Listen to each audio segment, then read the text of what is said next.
Hello welcome back to happy pics. நான் ரேணுகா தினேஷ்குமார். இன்னைக்கு இந்த வீடியோவில் முளைக்கீரை பொரியல் எப்படி செய்யறதுன்னு பார்க்க போகிறோம். தேங்காய் இல்லாமல் சிம்பிளாக டேஸ்டியாக எப்படி செய்யுதுன்னு பார்க்கலாம் வாங்க. அடுப்பு ஆன் பண்ணி ஒரு கடாயில் கொஞ்சமாக எண்ணெய் ஆட் பண்ணுங்க. நான் கம்மியாக தான் ஆட் பண்ணியிருக்கேன். ஒரு அரை ஸ்பூன் கடுகு உளுந்து பருப்பு சேர்த்து அது பொரிய விடுங்க. ஒரு காஞ்ச மிளகாயை 2 கிள்ளி சேருங்க.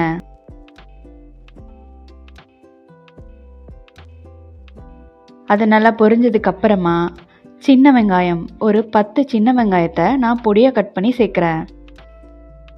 வெங்காயம் நல்லா பொன்னிறமாக வந்ததுக்கு அப்புறமா ஒரு கட்டு கீரையை கழுவி பொடியாக கட் பண்ணி வச்சுருக்கேன். நான் தண்டோடு ஆட் பண்ணுறேன். கீரையை கழுவி தான் கட் பண்ணணும். கட் பண்ணதுக்கப்புறம் கழுவுனீங்கன்னா அதில் இருக்க சத்து எல்லாமே தண்ணியில் போயிடும். இந்த கீரை நல்லா வதங்கி வரட்டும். கீரையை மூடி வச்சு சமைக்கக்கூடாது. அப்படி மூடி வச்சு சமைச்சா அதில் இருக்க சத்து எல்லாமே நமக்கு முழுசாக கிடைக்காது.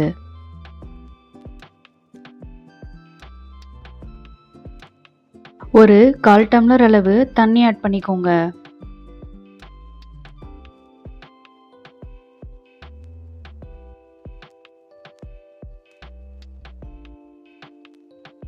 கீரை கொஞ்சம் வதங்கினதுக்கு அப்புறமா தேவையான அளவு உப்பு சேர்த்துக்கோங்க. கீரை வதங்குறதுக்கு முன்னாடி உப்பு சேர்த்திங்கன்னா ரொம்பவே உப்பு அதிகமாக இருக்கும்.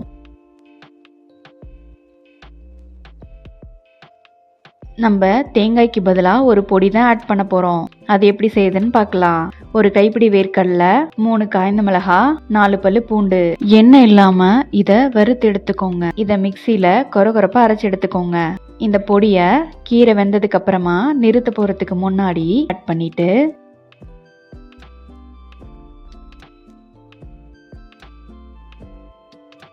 ஒரு நிமிஷம் கிளறி இறக்கிடுங்க. முளைக்கீரை உடல் சூட்டை தணிக்கும். டைஜஷனுக்கு ரொம்பவே ஹெல்ப் பண்ணும்.